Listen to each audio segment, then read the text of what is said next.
record. No, I definitely thought I hit it, but I think I hit. I definitely thought I hit record. I think I hit the Bluetooth for this. Okay. Yeah, clap. The episode's already started. So here we go. Now we're actually recording. Whoa. Intro for real this time, right? Okay, yeah. Okay. So. Hey guys, welcome to the Chemical Vision podcast episode number 4. I am your interdimensional guitar wizard, Johnny Chase. I'm sitting here with my main man, the dude on the mic. I'll say it today. I'll say it. We tried this once, and now it's weird. The front person. Yeah, Tyler. Yeah, my name's Tyler.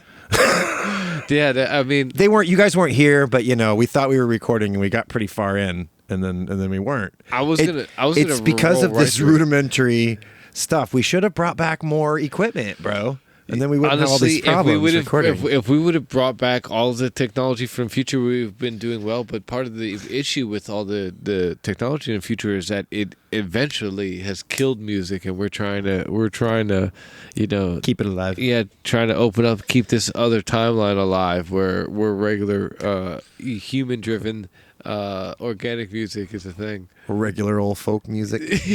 Well, Yeah. I mean folk music. Yeah, anyway, As far as industrial emo is concerned, That's right. Which, by the way, if you haven't heard, since the drop of our last single that had came out around our last podcast drop, or a couple before that, we are now describing the band. We are Industrial Emo. Somebody that we know that kind of works with the band had labeled us as such, and we kind of never felt a more fitting title. So that's our genre, by the way, if anybody's asking. Yeah, Industrial Emo. Yeah, Chemical Vision, Industrial Emo for the digital age. That's we're bringing there. So yeah, and so again, I know we're going over this. This is now another second time, just like deja vu for you. It's fine. I'll just have another sip and then just pretend like it never happened. Well, you know what I mean? There you go, little boy. It's good. But yeah, so like the new single's out. Yeah. Check it out. It's dope. Yeah, we went to, it's like the whole N64 origins for Artificial, with GoldenEye. That's when we realized it was cut off. Yeah. Yeah. No, that's the person that and they gave us a shout out. And they put us on their playlist as well for that song, and they were like, they appreciated the 8-bit. They called it 8-bit, 64-bit, whatever, however many bit, but the old school vibe of the beat, at the beginning of that song. Which I wasn't really going for. I was just going for me. I like weird. Cool. I like weird. When it comes to percussion, I love weird sounding samples and stuff that people wouldn't immediately think is like a drum sample, right? That's like the stuff that yeah what I mean, maybe that's not a really good example, but no, but I absolutely love that kind of stuff. I think for me that's what makes interesting tracks that pique my attention. It's like it's got something just like kind of out of the ordinary, a little something extra, something different. And also a nice little recap. We had Nate. Nate, the other frontman, on last episode, phoning in from the Chemical Vision, Tampa East. Woo! And we had him on, through the failure of our technology, more 21st technology failures. But nonetheless, we had him on. It was rough, yeah. But it was fun. If you caught it, then you would have known that we laughed it off. And it was fine. It was a blast. I had fun. And just let's make sure here we are recording. Are we recording? Check 1 2, Johnny. Okay, yeah. All right. We're definitely going. Okay. All right. Any other big recaps from last episode? I think that was it. Just a Nate, Artificial. Yeah. That's big enough. That's big enough. What else more do you need? Yeah. Well, let's go over our little agenda today. So I guess today we're gonna be going over some gear talk, the synthetic sound evolution and more. That's the titles we got. Yeah, come on. We're sticking with these SAT words. Chemical Vision. There we go. Bringing you SAT words. All right, so we're trying to get that demographic out there. We'll just keep going until I let go. Yeah, I think it also goes a little bit after that as well, doesn't it? Yeah, no, it does it immediately, yeah. Yeah, okay. So that brings us to our second segment. That the future is now. The future is another now. episode, another segment of Text Mechs. Tex-Mex. So this is like typically, if you haven't heard this part of our show, Tex Mex. Okay, even though it does sound like the amazing food that yes, you can bribe us with at guacamole. shows, and yeah, we love it. Yeah. But this is Tex Mex is where we discuss or the Mex discuss or rank 21st century technology. All right. So right now, I think we're actually going to have a discussion on futuristic concepts in music, both in technology and aesthetics. And I kind of left this one open for Tyler because I know, Tyler, you had some pretty strong opinions about this one. Oh, did I? I had super strong opinions. Well, you're going to have to ask me a little more about what you mean by that, about technology and aesthetics. So, like, okay, so right here, let's go on to our, like, we'll stick strictly to our little outline here. How would AI integrated instruments or holographic performances change live music? Oh! You want to get about to the AI convo? Yeah. My bad, bro. Yeah. Maybe I should get comfortable. Like, so, and also too. Okay. I was just listening to this podcast with Gene Simmons, and he's talking to Billy Corgan, and they're mentioning a lot of what they're going to do with the new live Kiss stuff. And I can totally see, I think from what he's talking about, they've been very hush about it. It's going to be some version of the holograms, like in some live show that Kiss is going to be on. I'm a huge Kiss fan, so I would absolutely love it. Here, hold on, let me get this mic a little closer at me. When you say hologram like that, you mean like they're not actually they're just gonna like play the backing track of Kiss and then like have holograms of the guys. Correct. They're too old to play anymore, right? Correct. Yeah. Are they all still alive? Oh no, they already played the end of the road shows. Was like the last one, the last two, whatever was at Madison Square Garden. Like I feel like Rolling Stones they've given up like 3 or 4 times. So right? did Kiss, but I think this was like the final farewell. I know they're all done. They're kind of all been doing interviews here and there about it, but. By the way, now that I'm paranoid, is that actually recorded? I will fucking kill you. Yeah. Okay, we're good. Okay. Yeah, it's fine. Everything's fine. Back on. Yeah, everything's cool. Yeah. All right. No, wrong podcast. That was good though. You had me on there. But yeah, I think. That to me, I think, is where live shows are going to start going. Like, I would love specifically from the classics. You mean? What do you mean by live shows? You mean like all together? I think eventually that's where it's going to go. Like, I think for sure there's going to be an element already with AR, with alternative reality, like with glasses and stuff. Right. I think it's going to become contacts, and it's just going to be like come part of like we're going to be chilling in the living room, and then we're going to be like, yo. Do you want to see the? Do you want to see the? Well, you can already kind of do that. Oculus has a MTV Unplugged concert. You can sit there and be in the concert from the '90s. You know. So I think it's going to be like that, but it's going to be even like crazy immersive, with all the talk of like people monetizing the digital space too. I think that's where you're going to start seeing like crazy technology, like Ready Player One, man. Yeah, it's probably some on the way to for sure, and that's when I think we're getting into another Inception moment. Like we are already in a hologram, creating another hologram, getting in another section deeper. Yeah.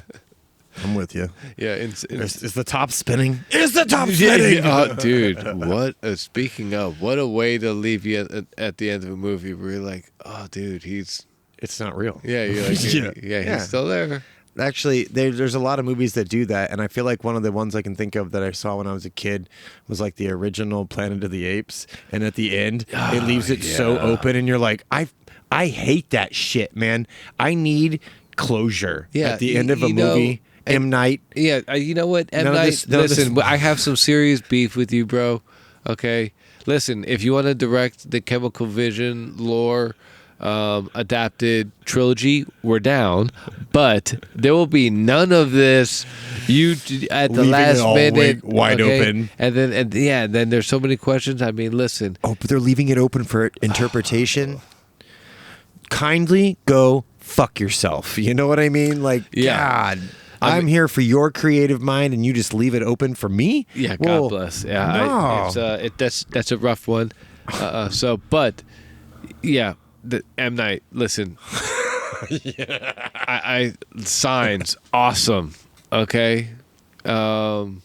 I hope he's not watching. That was rude. I'm sorry, buddy. Listen, he's definitely not watching he's now, gonna but maybe see this. in the future. He's gonna see this. I like that. We're manifesting it. That's right. He's gonna see this, and I'm sorry for flipping you off, sir. No, hold on. And we love it. And this is going to be used in the future when he is actually producing the Chemical Vision trilogy. Oh, boy. I don't know if I like that idea. No. Let's manifest like Scorsese or something else. What? That's cool. Like that he's gonna make it like it's like Ocean 11. Or no, I want it to be 11, like a robbery. Yeah, he's gonna do it like it's the casino movie with Robert De Niro and Pesci. Oh Jesus. Yeah, no. See at that point, I don't know. No, give me man, I can't think of his name. Guy did Aliens and Avatar and. James Cameron? Yeah, James Cameron. Yeah.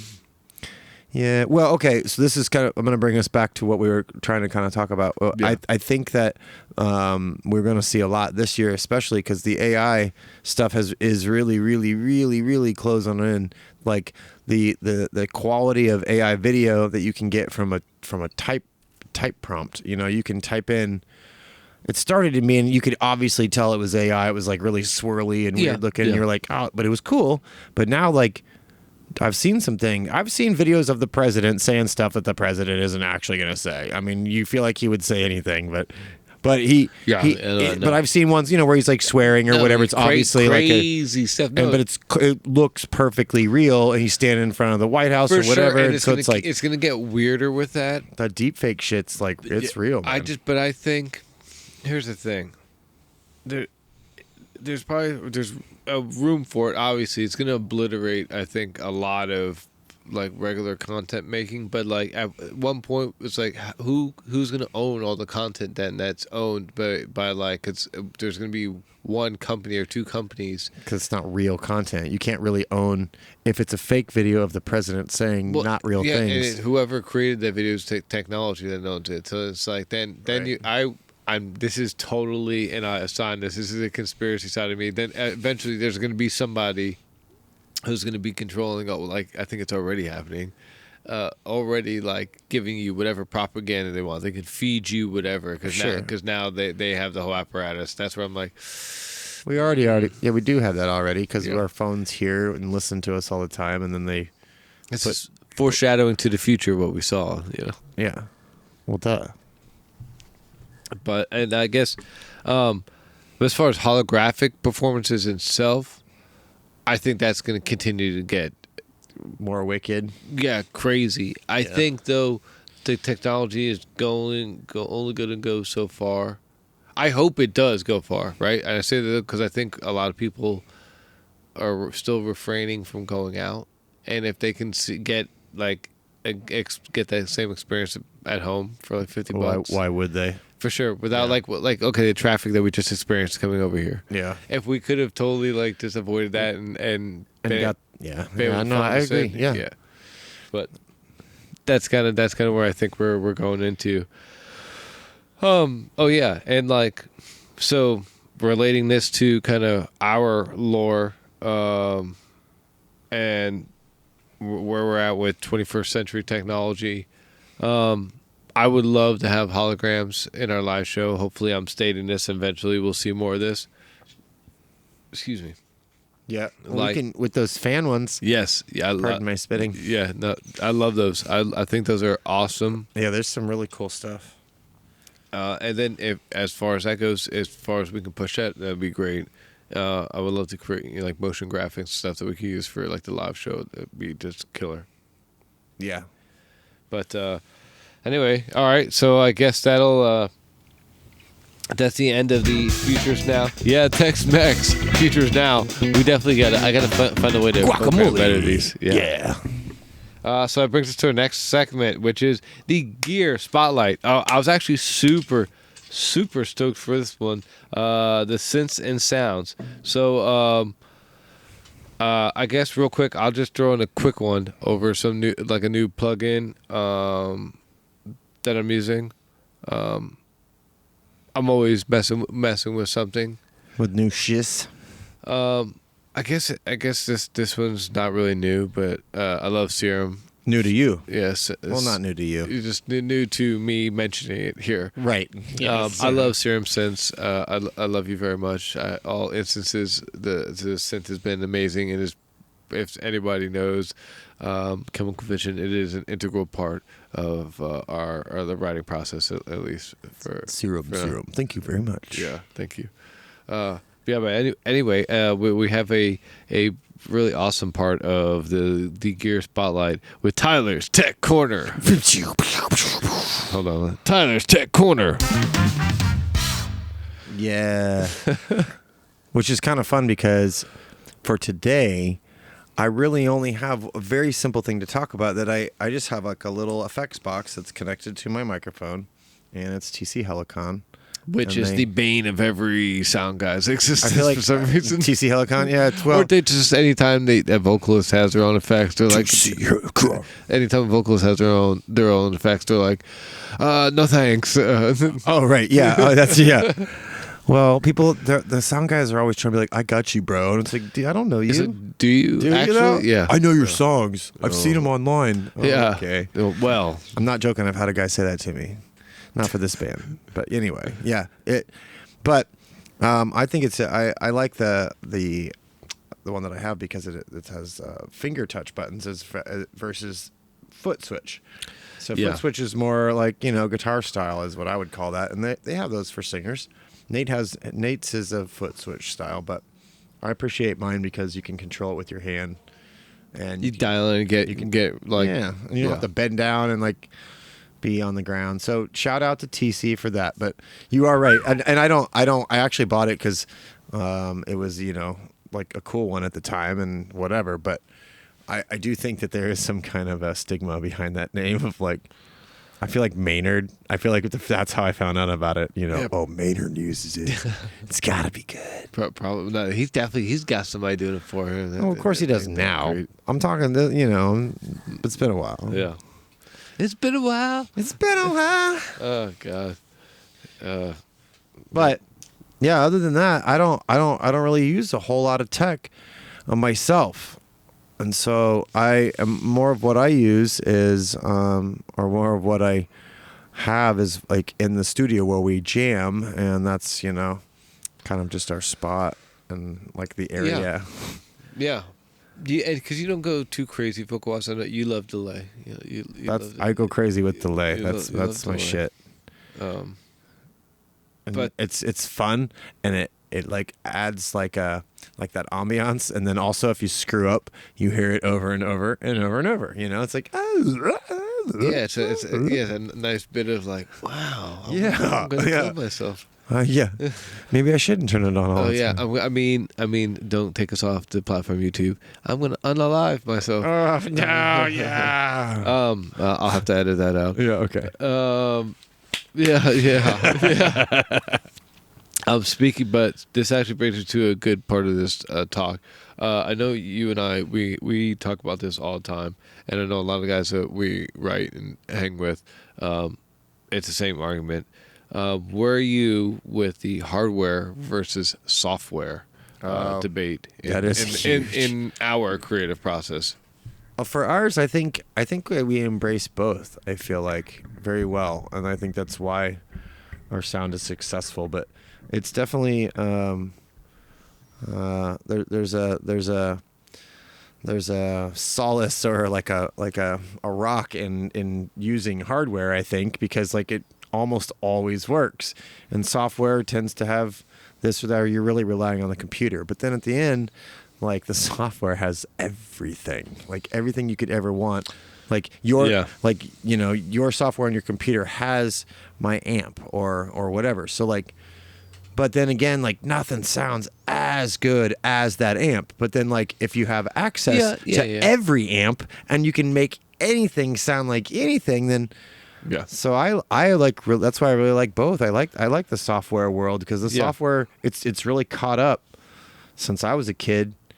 I mean, it sounds great. I mean, to kind of piggyback onto what you're saying, I've always adopted the digital stuff really like quickly. I think that's because like from time of me playing I can't probably date myself in the 90s, in the early 90s, and then to now, I was playing when the technology was already really stepping up like really quickly. So I was kind of. You're not dating yourself. You're young, baby. Yeah. That's right. We are all 25. Yes. We were all born in the year 2000, Johnny. Yeah, that's right. That's 25. Yeah, we were all millennials. 25. I don't think that's 2000. Well, we're gonna go. Moving on. All right. If we just throw a bunch of numbers at them, just move your hands around. It'll distract them. We'll distract them from the truth. Yeah. That's right. But anyway, as far as I love the way amp sims have sound. Okay, I loved back with Line 6. Anybody remembers the Bean Pod?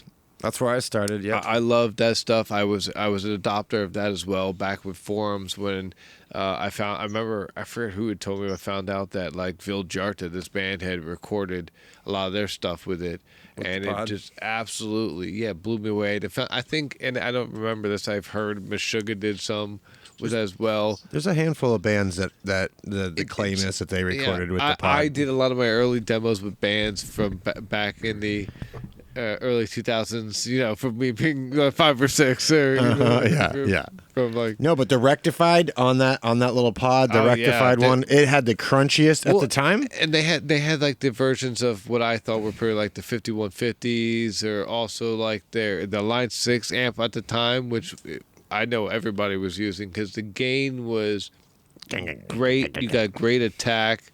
It had the mids were already kind of scooped. It was just a great sound. So from all of that, right, I've seen some awesome iterations. I think my most favorite iteration that I ever messed around with, right, not the best sounding. It sounded like amazing, but not, I think, from what we're doing now. Positive Grid had it, and I had it through this little Line 6 thing, where all I showed up to this place was this little, I don't know if you could tell, a little 6-inch by like 2-inch line in. It had a line out that I would put to the mixer. That had all your sound. And my phone had the had the chain, so I switched to my phone chain, and it was, dude, it actually sounded amazing. Anyway, shout out also Positive Grid, but on the real, what I do use, Fractal Audio. I love you. That's what I'm using right now through the Marshall Live for the VHM. It's got to be through the Marshall. Yeah, through the 1960s A cabs for the elite cabs. Yeah. But anyway, I love analog. I used to sell gear for a while. So I have an extreme love for that. Gave me a real love for like vintage stuff. I love all those tones. But there is some stuff about like the digital cleans, from amp sims, maybe direct tones, and whatnot. That just some of the cleans sound amazing. They've got it figured out now. That's the whole thing. And you can do some really, really amazing things with a guitar that I don't think you could do otherwise, or maybe with if you didn't have some of these tools. So for sure, I love hardware. My stance is what I should say. I love hardware, right? I love analog, and I love hardware when we can afford some great stuff like that. But I love software. I love digital. You're a software kid for sure. Yeah, for sure. Especially for me getting into music, and then when I did start learning how to record and produce, and for sure. Right, it was already there for you. Yeah, I mean, I don't mean that as no, for sure, but whatever. It was like the old shit was already done by the time you were old enough to really care. It was like, okay, digital was becoming the normal. Even though when I was going to when I was going to studios, like when I was like in high school and whatnot. Oh, they were doing old school. They were still doing like actually. Shout out to a dude we know, Ryan Gerson. There was a place that Ryan Gerson goes from a band called Cruel Curses. That's right, Cruel Curses. Cruel Curses. Shout out. There was a place that they were going that we used to go. Same area to same guy, and it was kind of that same kind of old school kind of style, right? And then I think as I eventually kind of just started with different producers, different engineers, I kind of gravitated always to like very modern productions. I love that stuff. So that's what kind of took me down when I went to school, even for some of that. They were just getting rid of some of that like old analog approach. It was coming in. They were just kind of trying to get you proficient in Pro Tools. Really was the biggest thing. Right. But I feel like and a lot of guys down here that are my age and above, they have a problem with going into the digital. It's kind of like I used to do a lot of photography, and I remember when photography was still on film, all film, and I would go and use a roll of film and it cost me $7 or whatever, and then you have to go develop in the dark room, and then you go in there and then you have like 3 photos and all, you just, anyway. Point being is when it went to the digital world, I remember a lot of people fought it and they didn't want to. They're like, oh, the only way to do it is film, and there is something about film, but like with Photoshop and all of the filters and we can make anything look like anything now with a couple clicks of a button.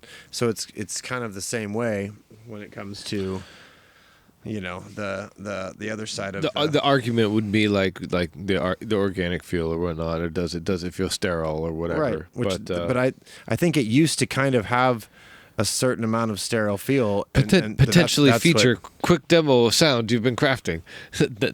For anybody listening, this was in our outline for the day. We do not have a demo of we do not that we're working maybe on. Next time. So instead. Oh, wait! What about this one?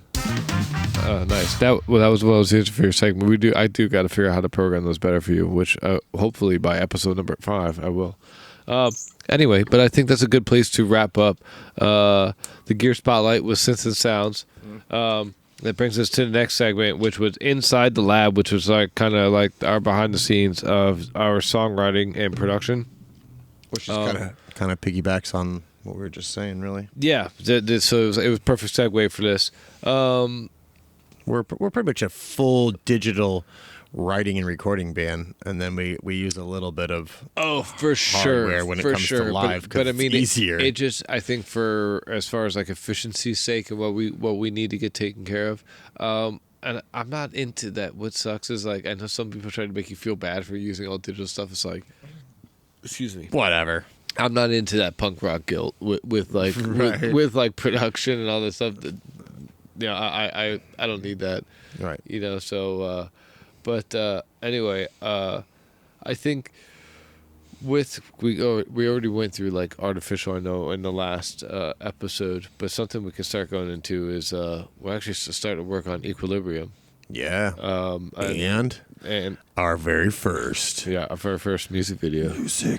Yeah, this one we're super excited about. It's going to be amazing. Yep, we're pretty pumped. But the songwriting on this one, like a lot we do, like we start with some chords. That's what this one started out with. Actually, is we usually, for me, it's like the hook. A lot of times, what comes to me first. It's either like cool synth sounds or some chords in my head that I want to get out, or I think that's where this song got written around the hook, musically and vocally, and all of it. That was great, really driving. Had just a great just feel right. That you're like, oh yeah. It kind of to me it already felt like the chorus itself, because when you had sent me what you had for the melody of the chorus, I was like, oh yeah, that's it. That's it. It kind of wrote itself. I didn't make that up. It was there. It was just there, and in my 100%. ears. Yeah, that one I'm very stoked for. I think it's my favorite one. Yeah, it's my. I used to say Saint Savior was my favorite. It was, and it still is. Same. Also, Artificial kind of right now is my. Artificial. I love art. Right now, Artificial is my favorite. It's my favorite chorus. Well, I do like rapping it at band practice. It's kind of fun. I fought that system for a minute, but it's fun. Also, well, I guess for Artificial too, we can explain a little bit behind like songwriting on that. The way our process works with like writing stuff. Maybe you cool with us going into a little bit of the recipe? Yeah. So it's like I'll maybe come up with like a main idea or like a motif or something like that, instrumental wise. I'll shoot it over to Tyler, and it kind of lives or dies on whether or not Tyler can come up with a melody line to it, and if it evokes like a certain what I'm trying to get out of him for Chemical Vision, and that's where. Well, the ones when they hit. For real, he's not like when you send it, and if you get something back from me like within the hour, or or the hour of me getting home from work or whatever, then it's like, oh yeah, it's like okay, then yeah. Yeah, you're usually right on top of. But it's interesting is you what I like about you don't box yourself into melodies. You'll kind of let yourself feel where a melody should be. And also, guys, a part of our secret sauce is the harmonies. Yeah, harmony. And that's what it's all about. That's Tyler's. That's baby. He does great work with that. So a lot of our songwriting stems from. I'll do a lot of the melody work, maybe instrumental with some harmonies and whatnot in there, and then I'll try to carve out some room. And then if Tyler can marry that with some harmonies and melodies with the vocals, and then maybe him and we mismatch some ideas here and there. That's how we kind of put together a good baby with, of course, Nate has to supervise us and for sure, and do give us the okay on everything. Well, yeah, of course, the boss has to give us the A-okay. Yeah. No, Nate is also an integral part of what's his melodies. Actually, I forget what the Mr. something, right? Yeah, I don't know. Mr. Claw. But actually, specifically in a song that I was thinking about because we were just rehearsing before this, what Nate did in what he wrote for, or did you write it for? Show me all your weakness. Everything is fine. I don't know who wrote that. I don't remember. Anyway, great part. I thought I for some reason thought Nate wrote that because it sounds like it's a very. It sounds like something he would say. Nate for line, sure. But great line. Oh no, he did. I'll show you my. Yeah, no, he wrote that. Yeah, for sure. So yeah, great stuff. That's where he is. He's got the power vocal in there. Yeah. But so anyway, that is. The songwriting and production inside the lab. Oh yes, inside. So a little bit. We'll be talking about Equilibrium more coming up with the next podcast as we're getting into it. But yeah, next time we'll get into the video a little more and give you some insight of what that's going to look like and when that'll be out and stuff like that because. That shit's coming. Okay. It's coming, baby. All right, here's a quick. We got a couple more segments before we close here. So this is one we had. It was a listener question, and they gave us this as a thought experiment. There we go. We had thrown this out on Instagram, and this had been a thought experiment that had come back to us. This is Soul 9. Okay. I can't read the rest of their handle, but we're going to refer to them as Soul 9. If Chemical Vision had to perform in a fully virtual metaverse, what would the setup be like? Okay, I guess is he meaning fully virtual metaverse? So what would the setup be like, as in how would the setup be like for us to make that happen, or what would the setup be like that they would be seeing? Well, I'm going to take it as what would they be seeing, because like what would make it to happen, we would all just need to have on some magical goggles, and then it all looks that way. Some 360 cameras taking us all in, but I mean, we can as crazy as possible if they're seeing it in the fully virtual. I think that if we could do fully virtual, if we could take you through a fully virtual version of our artwork. Oh, you know, like through the portals and going. Yeah, you're gonna go through a chemical vision for sure. You're gonna, you don't need LSD for this trip. You know what I mean? Like, at least that would be my thought. And then tying back into 4 segments ago about the holograms and things like that. You know. Yeah, I would definitely want to be able to create some kind of life altering, like for positive, of course, life altering kind of stuff that through our music is like transmuting somebody's life into something positive. That'd be awesome. That's what I would want to do, especially if we could have fully virtual with the metaverse. Like, come at us. We're about it. We got the ideas, and we even have a bunch of 3D work already ready to go. So hit us up if you have the platform. But anything else you want to add to that one? That was a pretty cool question. That is a cool question. No, I'm just gonna revel in its thoughts. Well, here, let's see what time we're at here. This is actually probably a great place to start wrapping this up. Well, I'll just shout out. We got some upcoming content. Please continue to check us out on Instagram and TikTok, YouTube Shorts, and Facebook. We have a lot more video content, but please let us know. Mainly Instagram. Yeah. Come get us on Instagram. Well, yeah, and I've cut feeds through the rest of stuff. But I just feel like Instagram, we need Insta love, baby. Yeah. Come give us your Insta love. And please, feed us. You can hit us up in the DMs or email us at chemicalvisionofficial@gmail.com. Yep. Or through our link tree. But let us know what kind of content you want to see if you're not liking not impressed with what we got going on. But we focus on daily content about 5 days a week. Yeah, or content for the podcast if you wanna hear us ramble about something. Also, we're always looking for fun things to talk about or argue about. Feed us some stuff. We also do a live stream also for the band's rehearsal on the Saturdays too. So we can be able to always catch a Chemical Vision live show. That's about 4 p.m. Eastern time on Saturdays. On Saturdays for now. But yeah, so we got the upcoming release. We're gonna have new music video coming out. Equilibrium. We're gonna be hearing more about that as we continue to build. Yes, and Dark Craft. Yep, and Dark Craft. That's kind of round out this last group of 5 that we've been having going on. But yeah, so definitely we love feedback and engagement. But anyway, guys, keep dreaming, keep the vision. I'm Johnny Chase. I'm Tyler Luce. We'll catch you guys next time. Peace.